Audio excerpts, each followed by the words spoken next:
हम किसी का काम करने गए, उस पर किसी बुरी शक्ति थी किसी लड़की पे, मुझे अपने कुल देवता पे इतना भरोसा है कि अगर आप मुझे बोलो कि विशाल पे गर्दन काट दूं, मैं उसके नाम पे काट दूंगा। किसी को ठीक कर देते हैं, किसी की तबीयत खराब होती है वो ठीक हो जाता है, तो ये चीजें कहाँ जाती है? वो जो चैलेंज नहीं कि कुछ भी नहीं कर सकता, ऐसा होता है, बहुत बार कि सिखाइए, किसी का अच्छा करोगे तो लाइफ टाइम अच्छा ही होगा, और किसी का बुरा करोगे तो सेकंड में बुरा हो जाएगा। पितृदोष है, ब्राह्मण के पास जाएंगे तो वो बताएगा आपके पितृदोष है, और हम जैसे साईं भोग के पास आएगा तो हम बोलेंगे भाई आपकी सिकोतर का मसला, आपके दादाओं का मसला है, उनको राजी करो आप पे, आप उनको फॉलो करें। न्यू चीजों के पीछे ना भागे, न्यू के चक्कर में पुरानी चीजें हाथ से निकल जाती है। अच्छा विशाल भाई, मैं एक चीज पूछना चाह रहा था कि जैसे कि हर किसी की अलग अलग कुल देवी होती है, जैसे मेरी माता खुड़ियाल है, किसी की माँ सावन खोड़ियाल होगी, किसी की माँ चामुंडा होगी, किसी की माँ चोटीला होगी, मोमई माता होगी। तो अगर कोई जिसकी बोचरा माँ नहीं है और वो इस शक्ति को अपने पास बुलाना चाहता है या अपने पास सिद्ध करना चाहता है या माँ की नॉर्मल तरीके से सेवा पूजा करना चाहता है, तो क्या वो कर सकता है? हाँ, क्यों नहीं कर सकता। देखिए दो कैटेगरी है ना, एक नॉर्मल माता समझ के पूजे, और दूसरी के जब उनको सिद्ध करना है तो उसके लिए उनको गुरु की जरूरत पड़ेगी, जो उनको देवी के बारे में बताए, साधना के बारे में बताए और प्राप्ति के बारे में बताए। सही। अब माता का तो ऐसे ऐसे परिचय है ना कि आम बंदा अगर माँ से कुछ चाहता है, बेसिकली मैं आपको बताऊं कि हमारी कुल देवता की बेसिकली जो एज है बाल अवस्था है। अच्छा, बाल अवस्था से मुराद कि आप देखिए माता का नाम है बाला त्रिपुरा सुंदरी। बाला त्रिपुरा सुंदरी, बाला त्रिपुरा सुंदरी बहुचरा जी। अच्छा। बाला मतलब बाल रूप, त्रिपुरा मतलब तीन लोक का सुंदर सुंदर, त्रिपुरा सुंदरी वैकुंठ का नूर है उनमें, बाला त्रिपुरा सुंदरी बहुचरा जी। तो वो बाल रूप में है, तो बाल रूप में जब माता बाल रूप में है तो वो अपने बच्चों के लिए क्या कुछ नहीं कर पाएगी। जो बच्चा श्रद्धा से भाव से उनसे जो भी मांगेगा अवश्य माँ उसको देगी। मैं अभी एक आपको बताऊं कि एक किसी ने मुझे ऐसे ही बताया कि विशाल भाई बहुचरा जी माता का एक ऐसा पर्चा है, ऐसे तो बहुत है मगर यही कराची का एक ऐसा पर्चा है, और रिसेंटली 4-5 दिन हुए उन्होंने मुझे ये बताया कि उनके घर की बहू थी, उनको सांस की बहुत प्रॉब्लम थी। अच्छा। तो किसी ने उनको ऐसा ही कह दिया कि भाई तू एटलो मतलब इतना इलाज करवाया है, कोई फर्क नहीं पड़ रहा, तो आप बहुचरा माता का एक मुर्गा मान लो और जब आप सेट हो जाओ तो मुर्गा छोड़ देना मंदिर में जाके। सही। तो श्रद्धालु है ना भक्त, बिल्कुल इच्छा के लिए कुछ भी कर सकते हैं। उसने मान लिया, और माता का ऐसा पड़ता कि उसकी श्रद्धा के हिसाब से आज वो मेडिसिन नहीं ले रही, पंप यूज नहीं कर रही, और माता ने ऐसा चमत्कार किया कि आज उसकी सांस की प्रॉब्लम सॉल्व हो गई है। और उसने एक मुर्गा लेके माता के मंदिर में या माता की जहाँ पूजा होती है बहुचरा जी माता की नवरात्रि में जहाँ भी, वहाँ उसने मुर्गा दे दिया और उसकी मन्नत भी पूरी हो गई और उससे वो प्रॉब्लम से निजात। अब इसमें क्या है कि उसकी श्रद्धा थी कि माँ मेरा ये काम कर देगी। और बहुचरा माता का तो ऐसा है कि जो हकला के बोलता है, अगर वो बच्चा या उनकी फैमिली माता से आराधना करे और माँ से कहे कि मेरा बेटा सही बोले, हम आपका मुर्गा मंदिर में छोड़ देंगे। आप देखिए शंकरपुर के बड़े बड़े इतिहास में आपको मुर्गे मिलेंगे। अच्छा। सारे मन्नत के मुर्गे हैं कि भाई आया यहाँ पर माँ की किसी ने मन्नत मांगी, किसी घर पे औलाद तो कोई बोल नहीं पाता था, कोई चल नहीं पाता था, तो माता के तो ऐसे बहुत सारे पर्चे हैं, अनेक ऐसे पर्चे हैं कि मैं आपको मतलब बताऊंगा वक्त कम पड़ जाएगा। अनेक ऐसे पर्चे हैं कि बहुचरा माता ने ऐसे ऐसों की विश पूरी की है कि हमारी सोच से परे। मैं आपको अपने घर का एक किस्सा सुनाता हूँ। मेरी सिस्टर है, शादी के बाद 14 साल तक उनकी घर का औलाद नहीं। अच्छा। हम नवरात्रि में बैठे, माता की मेहंदी थी 7वीं को, और माता 7वीं को अपनी मेहंदी बनाने के लिए आती है। अच्छा। तब माता ने उनको कहा, उन्होंने माता के आगे ये बात रखी, हमारे दादा माता बुजुर्गों के आगे बात रखी कि माँ सबके घर पे खुशियाँ हैं और तू सबको देती है, मुझे ही क्यों नहीं दे, मैं तो तेरी बेटी हूँ। तब माता ने उसको कहा कि अब जब नवरात्रि आएगी तो तेरी कोख में बेटा होगा, और विदिन 9 महीने बाद, मतलब साल 8 महीने 9 महीने बाद जब नवरात्रि आई और जब सातम थी तो उसकी कोख में 8 महीने का बेटा था, और उस बेटे की इस वक्त एज 16 साल है। तो ये हमारे कुल का एक पर्चा है जो माता रानी ने दिया है। तो ऐसे पता नहीं अनेक ऐसे पर्चे हैं जो माता हमेशा अपने भक्तों को देती है। सिर्फ आपकी श्रद्धा और आपकी भावना माँ मांगती है। बेलौस, देखिए आज अगर मैं माँ के सामने खड़ा हूँ तो बेलौस मैं मेरी माँ से अपने परिवार के लिए सब कुछ मांगता हूँ, अपने लिए कुछ नहीं, क्योंकि मुझे बहुत कुछ दिया है। बिल्कुल, माँ ने मुझे बहुत कुछ दिया है। तो मेरी माँ से यही रिक्वेस्ट है, प्रार्थना है हाथ जोड़ के, कि मेरे परिवार, मेरे खानदान, अनेक जो मेरे पास आते हैं आपकी श्रद्धा से, आपकी आस से, माँ उसकी आस पूरी करे बेलौस ना, क्योंकि वो तो देने वाली है, लेने वाली नहीं है। ऐसा ही आजकल तो ऐसा है ना कि आप काम करो तो भाई निवेश पानी नहीं। हमारी माता तो ऐसी है कि देते रहो। आप हमारे बुजुर्ग की भी अगर आप हिस्ट्री देखेंगे ना, वो भी यही कहते थे कि माँ ने जब हमें चुना है किसी की काम आना, तो हम जब तक जिंदा है तब तक काम करेंगे, लोगों की सेवा करेंगे, माता की सेवा करेंगे। अच्छा विशाल भाई, दूसरा ये कि ये तो आप अपने घर की स्टोरी बता रहे हो और आप भी की है, आपके साथ ये सारे जो है माँ ने पर्चे पूरे हैं, तो आपको ज़्यादा नॉलेज भी है और पता भी है। कभी ऐसा हुआ हो कि आपसे भी कोई अधिक शक्तिशाली चीज आपसे टकराव हो गया हो? हाँ, ये नहीं कह सकते कि अधिक, देखो मैं तो कुछ भी नहीं, सही, मैं तो एक आम इंसान हूँ, लेकिन मेरा जिस पे भरोसा है वो बहुत बड़ी हस्ती है। सही, उनके बिहाफ पे मैं पता नहीं अनेक ऐसे कौन कौन से काम कर चुका हूँ कि मैं गिनती भी नहीं कर सकता आपको। सही। मैंने जब से इस फील्ड को अपनाया और जब से अपने दादा की गद्दी को संभाला है, मैंने अनेक ऐसे, मैंने नहीं किए, मगर उनके आशीर्वाद से जो मेरे पास आए, उनके काम हुए। एक बार ऐसा हुआ कि मैंने अपने आप को आजमाया। हम किसी का काम करने गए, उस पर किसी बुरी शक्ति थी किसी लड़की पे, और वो बहुत परेशान थे। कराची के बड़े बड़े साइयों पे गए, किसी का नाम नहीं लूंगा, लेकिन बड़े बड़े साइयों के पास गए। अच्छा, मगर कुछ हल नहीं हुआ। जब हमारे गरीब के पास आए तो हमने माँ से आराधना की कि माँ दया करो। माँ ने दया कर दी, बच्ची सेट हो गई। लेकिन उस बच्ची की मेरे सामने तबीयत ऐसी थी कि मैं हैरान हो गया कि ऐसा कैसे हो गया। तो मेरे मन में एक शंका हुई कि माँ मैंने कुछ किया नहीं, आपने एक आशीर्वाद दिया, सेट हो गई। जो उसमें चीज थी, जो शक्ति थी, जो इसकी फैमिली को तंग कर रही थी और उसको परेशान कर रही थी, वो कहाँ गई। ऐसा कह के मैं ऐसे ही मन में एक ख्याल आ रहा था, मैं सो गया लेट नाइट 12, 1, 2 बजे, और मुझे उस शक्ति का परम ज्ञान हो गया। वो शक्ति मेरे सामने आके खड़ी हो गई और मैंने देखा कि यार व्हाट इज दिस मैंने उस वक्त अपनी माँ को याद किया, तो मुझे अभ्यास हुआ। फिर माँ ने कहा कि मैंने जिस काम से आपको चुना आप करते जाओ, आप ये नहीं पूछो क्या हुआ क्या नहीं। ये मेरी लाइफ का रियल वाकया है कि मैंने उस चीज को अपने बराह रास्त सामने देखा, और उस दिन से आज तक मैं जब भी कोई काम करता हूँ बैकअप नहीं जाता। आपकी उस टाइम सिचुएशन क्या था? बहुत खतरनाक थी। देखिए मैं एक बहुत डरपोक इंसान हूँ, मेरे पीछे 1000 हाथ वाली है, लेकिन मैं इंसान हूँ ना, मेरे पास भी एक दिल है। मैं बहुत डरपोक इंसान हूँ, मैं भूतों से सबसे डरता हूँ। लेकिन जब मेरे साथ मेरी माता होती है, मेरी शक्ति होती है, तो मैं किसी भूत प्रेत किसी योनि से नहीं डरता, क्योंकि मुझे पता है कि वो मुझे मरने नहीं देगी ना मारने देगी। मुझे अपने कुल देवता पे इतना भरोसा है कि अगर आप मुझे बोलो कि विशाल पे गर्दन काट दूं, मैं उसके नाम पे काट दूंगा। मुझे इतना बिलीव है। और हमारे बुजुर्ग ने हमें ऐसी ऐसी शक्तियां प्राप्त की है कि अगर ऐसा विशाल भाई पॉसिबल, सॉरी, वो मतलब कि ऐसा हो सकता है कि शायद माता आपको ये सबक सिखाना चाहती जी जी जरूर जरूर, या ये लेसन पढ़ाना चाहती है, वरना तो वो चीज आपके इतने करीब आ सकती है, पॉसिबल तो नहीं हो सकता। ये मेरी अपनी करनी थी ना, मैं तो पता नहीं कब से ये काम कर रहा हूँ ना। सही, वही दादा परदादा वाली हिस्ट्री चली रही है, पत्नी चलती है। मगर मैंने एक बार सोचा ये सब जाता कहाँ है, कि हम किसी को ठीक कर देते हैं, किसी की तबीयत खराब होती है वो ठीक हो जाता है, तो ये चीजें कहाँ जाती है। वो जो ज्ञात किया तो माता ने बता दिया कि ये चीज मेरे पास है, ये लो देखो। फिर देखने के बाद मुझे बताया अभी उन्होंने कि कर्म किए जा, फल की इच्छा ना कर। मतलब तू जो तुझे लक्ष्य दिया है वो करते जा, नहीं। हाँ, अब उस दिन के बाद आज तक पता नहीं उससे भी डेंजरस केस देखे, ऐसे ऐसे केस देखे कि आप बिलीव नहीं कर सकते कि सामने किसी में हाजिरी वो कह रही है कि मैं इसको ले जाऊंगी।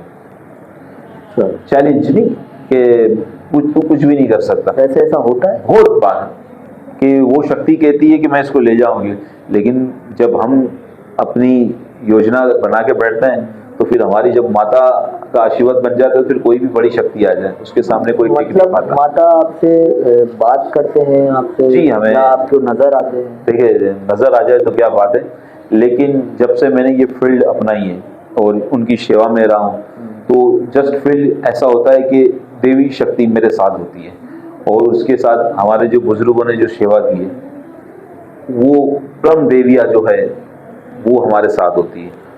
जब हमसे वो हमें राब्ता नहीं करते तो फिर हम अपने कुल देवता को याद करते हैं, उनकी सिद्धि करते हैं तो वो हमें रास्ता देते हैं। लेकिन हमारे बुजुर्गों ने इतनी सेवा की है देवियों की कि हम कुल देवता के पास बहुत देर के बाद जाते हैं। उससे पहले जो उन्होंने अपनी सेवा रखी है हमारे लिए, हमें गोल्ड गिफ्ट दिए हैं, जिसमें से मैं आप सबके सामने एक माता का नाम लूंगा। शायद 10 साल 15 साल पहले इनको कोई जानता भी नहीं होगा, जानता है तो नाम भी नहीं लेता होगा, जोमापुर भाई। हाँ, सुना है, हैं? बहुत बार सुना है, और आपका ही तकरीबन इसमें नाम हमने जुड़ा हुआ लगा हुआ सुना है। माँ जोमापुर भाई एक ऐसी देवी है कि उनके बलबूते पे आज हम कराची में बहुत सारी ऐसी जगहों पे जहाँ इम्पॉसिबल था वहाँ पॉसिबल करके आए। अच्छा। सिर्फ उनके नाम पे। ये देवी से अधिक शक्तिशाली है? ये देवी से हम अधिक नहीं कह सकते मगर पावरफुल कह सकते हैं। जैसे कुल देवता कब्रिस्तान में नहीं आ सकते आपके साथ, कुल देवी आपके कब्रिस्तान में नहीं आ सकती, वहाँ आपको फिर माता मेलड़ी की साधना करनी पड़ेगी या फिर मसाणी की या कारका माँ की। मगर माँ जोमापुर भाई एक ऐसी देवी है कि कब्रिस्तान में आपके साथ है, घर में आपके साथ है, अच्छी और बुरी जगह हर जगह आपके साथ। ये हमें हमारे बुजुर्ग हमारे दादा परदादा का एक गॉड गिफ्ट है, जिनकी वजह से जितनी बड़ी शक्ति हो वो घुटने टेक देती है। हाँ, पहले मैंने भी बताया आपको कि आज से 10-15 साल पहले जो बुजुर्ग उनके नाम भी नहीं लेते थे, जब हमने इन चीज़ों को टेक कवर किया और देखा तो ये तो बहुत ही एक खूबसूरत परी कहते हैं ना जिसको, ये एक परी है। लेकिन हमारे यहाँ लोगों ने इसको मिसगाइड ऐसा किया है कि कहते हैं कि पता नहीं क्या है ये, इसका नाम नहीं लेना चाहिए। लेकिन हमारे परिवार पे हम पे माता का इतना आशीर्वाद है कि हमारी घर की बेटियां बहू सब इनके नाम लेती हैं। कहते हैं ना इम्पॉसिबल को पॉसिबल करवा देते हैं। विशाल भाई, जैसे मैंने तकरीबन ऐसे वीडियोस देखे हैं, लोगों के मुंह से भी सुना है, बातें भी अपने खुद भी मैं रीड करता रहता हूँ इन चीज़ों को, तो मैंने सुना है कि यक्षिणी, गंधर्व, अप्सरा, परी और करण पिशाचनी, इन चीज़ों के बारे में, तो क्या जोमापुर भाई भी इनमें से एक है? परी आपने नाम लिया ना जी। देखिए परी जो है 2 जगह पूजी जाती है। अच्छा। एक हमारे खाते में, एक मुस्लिम खाते में। हाँ, ये सही कह रहे हैं। परी का जो परी नाम ही मुस्लिम है। हाँ, सही है। अच्छा, हमारे में ये कैसे आए? जैसे हम कहते हैं जोमापुर भाई, ये 2 शक्तियों को मिला के एक शक्ति है। सही। जोमा एक वादड़ है। वादड़ किसको कहते हैं हम? जो वो बीन बजाने वाले नहीं होते, वो उनकी बेटी है। सही। ये इन्होंने देवी शक्तियों को प्राप्त किया है और यही एक देवी शक्तियों में से इन्होंने इस परी को भी प्राप्त किया है। अच्छा। जिसके जरिए इनका नाम इनके साथ ज्वाइन हुआ है और इनका नाम जोमा पुरबाई। पुरबाई मतलब परी।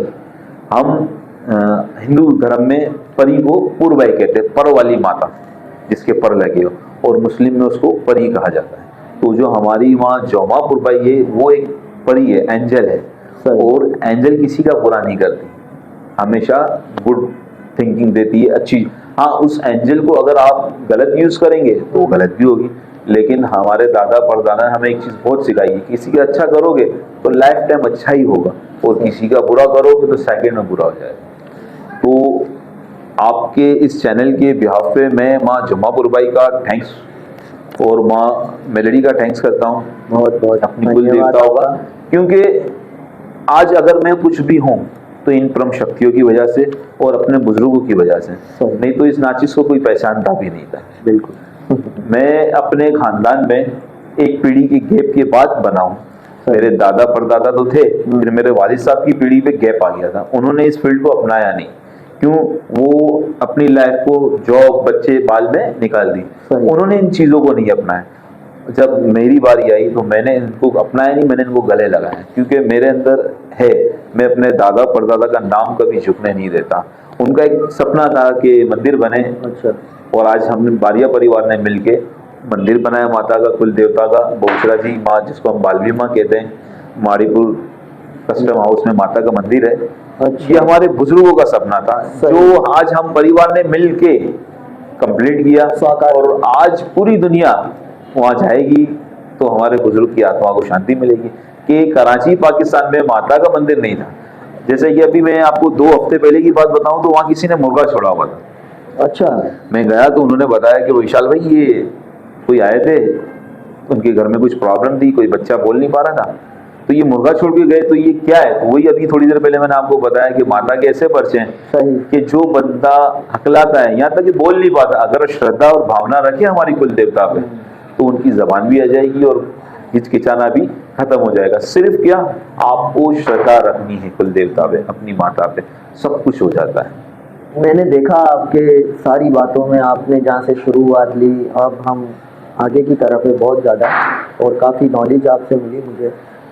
दादाओं का आप बहुत मान करते हैं, बहुत बुजुर्ग, बहुत पितरों का बहुत ज़्यादा आपके दिल में अधिक मैंने देखा कि प्रेम भावना, और होना भी चाहिए, बेशक, जिनकी पीढ़ी से हम चले आए। बेशक बेशक। तो मैं ये पूछना चाह रहा था कि क्या पितरों से हमें मोक्ष प्राप्ति हो सकती है? अगर हम पितृ पूजा करते हैं तो हमें मोक्ष की प्राप्ति हो सकती है? पितरों को मोक्ष देना चाहिए, हमें ये कहना चाह रहा हूँ। मैं ये कहना चाह रहा हूँ कि अगर हम पितृ पूजा करते हैं, पितरों के सानिध्य में रहते हैं, पितरों के ही बारे में जप तप करते हैं, तो क्या हमें मोक्ष प्राप्ति होती है?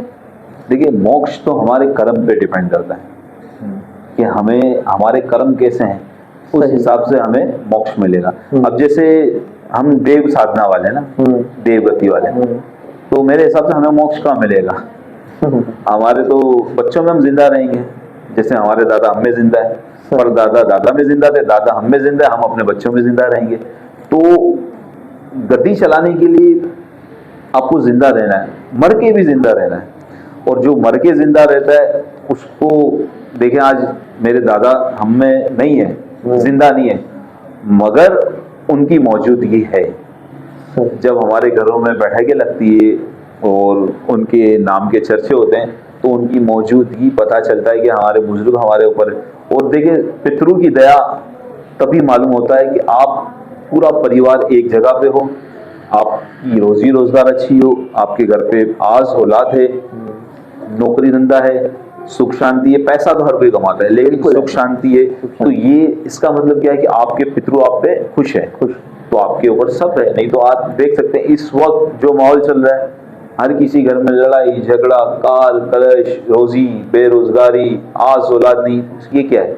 ये पितृदोष है। ब्राह्मण के पास जाएंगे तो वो बताएगा आपके पितृदोष है, और हम जैसे साईं वो के पास जाएगा तो हम बोलेंगे भाई आपकी सिकोतर का मसला है, आपके दादाओं का मसला है, उनको राजी करो, आप पे घी ना गड़ा। नहीं तो जैसे हमें आपने एक बात कहा कि हमें जिंदा रहना है हमारे बच्चों में, तो अधिकतर लोग, दूसरे बहुत सारे लोग ऐसा भी कहते हैं, और मैं भी खुद, शायद मेरी सोच हो सकती है गलत हो, कि मरने के बाद अगर जो इंसान की रूह या सूक्ष्म शरीर कह लें, आत्मा तो अमर है, हाँ, वो तो नहीं मरती, लेकिन जो सूक्ष्म शरीर है वो यहाँ पर ही रहेगा, तो क्या वो पीड़ा में रहेगा या फिर कुशल मंगल रहेगा? देखिए ना, कुशल मंगल है ना। हमारे बुजुर्ग ने कुछ ऐसी सेवा की है जो उनके शरीर को उन्होंने त्याग दिया ना, शरीर तो मिट्टी है, खत्म हो जाएगा, लेकिन उनकी जो आत्मा है वो अभी भी मौजूद है ना। देखिए ना, जब हम पे कोई परेशानी, कोई मुसीबत आती है, तो हमारे बुजुर्ग हमें इंडिकेटर दे देते हैं कि बेटा चेतन, तो क्या कहते हैं, चेतन हो जा, कि ये प्रॉब्लम आने वाली है। तो वो है तो है ना सब कुछ, अगर वो ही नहीं है तो फिर हम तो कुछ भी नहीं है। अगर आज देवी क्रिया और ये हम साईं बुआ है, लेकिन ये साईं गिरी जो है ये देवताओं से चलती हुई आ रही है। आपको तो पता होगा कि सबसे पहले चामुंडा माता को जगाने के लिए रावण ने महादेव के पास गया कि हमें देवी की प्राप्ति चाहिए, तो महादेव ने रावण से कहा कि पहाड़ डूंगर पे एक देवी सो रही है, वो 6 महीने सोती थी, 6 महीने उठती थी। अच्छा, चामुंडा माँ, ये बहुत पुरानी बात है, शास्त्र में भी इसका दाखला है। अच्छा। तो उसको उठा। अब उसको उठाने के लिए उसने क्या किया, बोला महादेव से पूछा क्या, बोला अपनी आतेड़ियों से और अपनी ओजड़ियों से डाक बनाओ। आप कहते हैं डाक बनाते हैं अपनी आतेड़ियों से, क्योंकि देवी को जगाना है ना। तो जब तक आप अपने शरीर से कुछ त्यागोगे नहीं तो देवी जागेगी नहीं।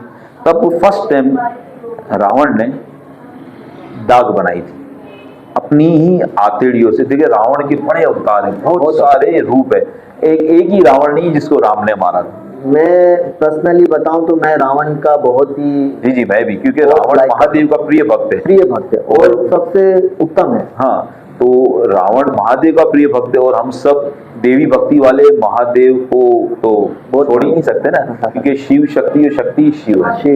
ऐसा ही तो महादेव का काम है रास्ता दिखाना, बिल्कुल ऐसा ही, और भक्त का काम है रास्ते पे चलना। और महादेव रावण जैसे भक्त महादेव रास्ता दिखाए और रावण ना करे, पॉसिबल ही नहीं। तो वो अपनी हौजरी और आतड़ियों से एक डाक बनाते हैं और उस डाक का उपयोग करते हैं चामुंडा देवी को जगाने के लिए। जो आज हम संसार हम कहते हैं, जो डाक गाते उसको क्या कहते हैं, रावण देव, रावल देव ना। हाँ। तो वो क्यों कहते हैं, इस माध्यम से कि जो पहला बंदा था देवी को जगाने वाला, वो ये रावण था। आपने बहुत सी जगह पे देखा होगा रावण ने महादेव से देवी शक्ति मांगी है और उसके घर पे पुत्री जन्म भी हुआ है। सही, हाँ। एक वो है मूवी है लंका नी लाडी ने गोका नवर, आप देखिएगा, सर्च कीजिएगा यूट्यूब पे। दोबारा से थोड़ा सा नाम बताएं। लंका नी लाडी गोका नवर। उसमें महादेव जो है वो नीची जाति के कुल में पैदा होके रावण के घर पे माता का जन्म होता है और वो दोनों का मिलाप होता है। और उसमें एक बड़ी लीला है, माता की लीला बहुत सारी। मैं बता रहा हूँ कि हम बात करेंगे ना, हमारे पास वक्त कम होगा लेकिन बातें खत्म नहीं होगी। तो ये रावण की जो बात चल रही थी डाक की, तो ये वहां से उसने भी देवी उत्पत्ति की है रावण ने, जबकि उसके बाद महादेव था।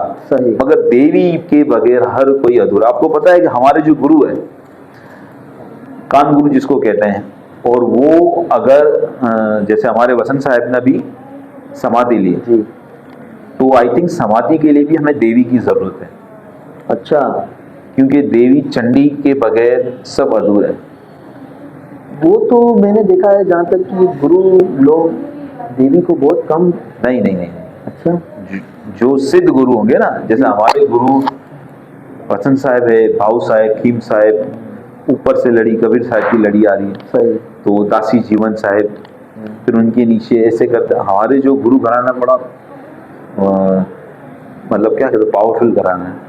आप भी कबीरपंथी है? कबीरपंथी, मैं भी कबीरपंथी हूँ। कबीरपंथी के अंदर तो बहुत से गुरु निकले ना, लेकिन उनमें जैसे दासी जीवन हो गए।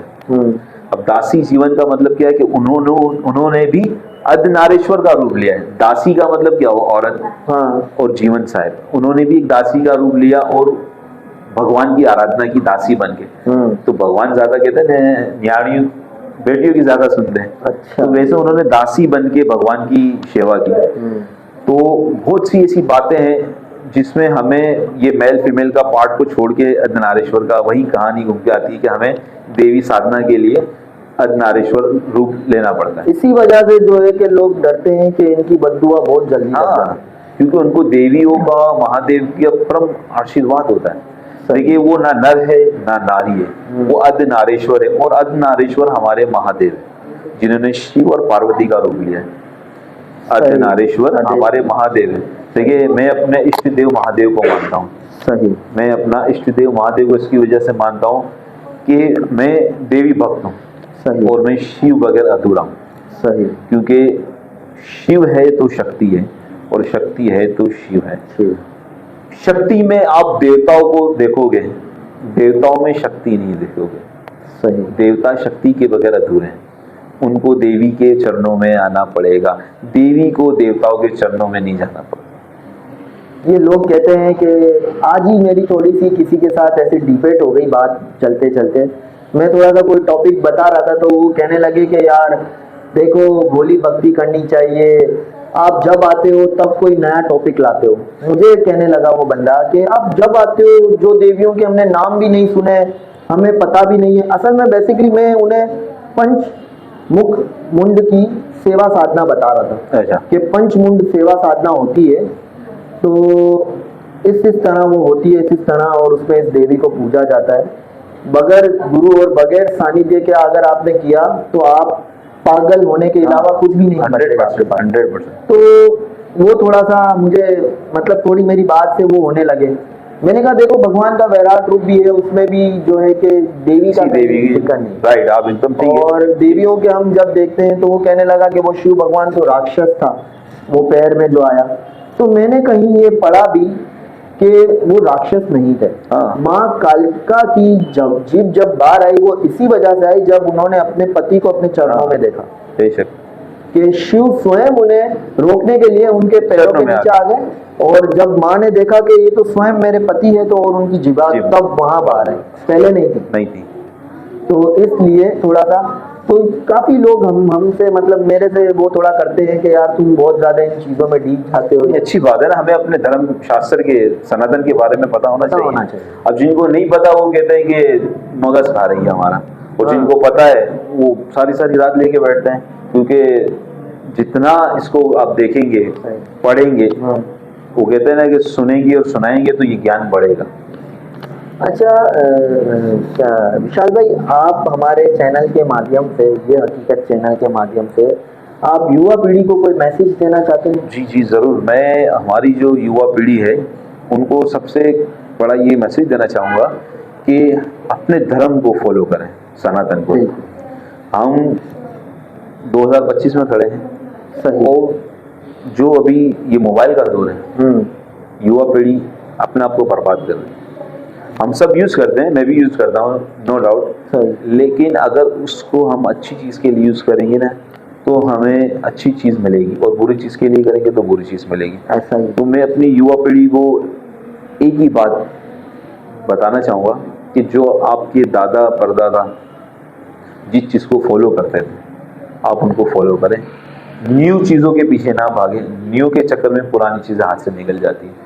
आजकल ऐसा है कि लोग देखते हैं कि उसने ये किया तो मैं भी करूं। नहीं, आप वो करो जो आपके दादा परदादा करते थे, और आप करोगे तो आपको इज्जत भी मिलेगी, शोहरत भी मिलेगी। देखिए आपके सामने में एक जिंदा मिसाल, सही, मेरे दादा ने जो किया मैं उनके जैसा कर नहीं सकता, उनके चरणों की रत है उसके बराबर भी नहीं कर सकता, लेकिन मेरी कोशिश ये कि मैं अपनी हयाती में अपने दादाओं का नाम अमर रखूं।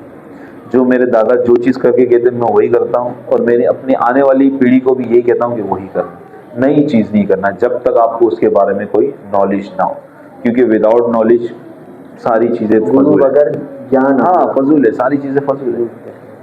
तो विशाल भाई बहुत बहुत आपका उपकार है, आप हमारे ये हकीकत चैनल में आए और हमें अपना कीमती वक्त दिया। और आप लोगों से भी मेरी विनती है कि आप हमारे इस चैनल को आगे से मजीद आगे पहुंचाएं, इस नॉलेज को आगे से आगे बढ़ाएं, अपने रिश्तेदारों में, अपने दोस्तों में, फ्रेंड सर्कल में, जहां भी आप ये वीडियो देना चाहते हैं, शेयर करना चाहते हैं, करें। और नेक्स्ट टाइम भी हम विशाल भाई को आमंत्रण करेंगे और नए टॉपिक के साथ आप लोगों के सामने विशाल भाई को पेश करेंगे और मजीद जानकारी लेंगे विशाल भाई से। जय श्री राम। जय श्री राम।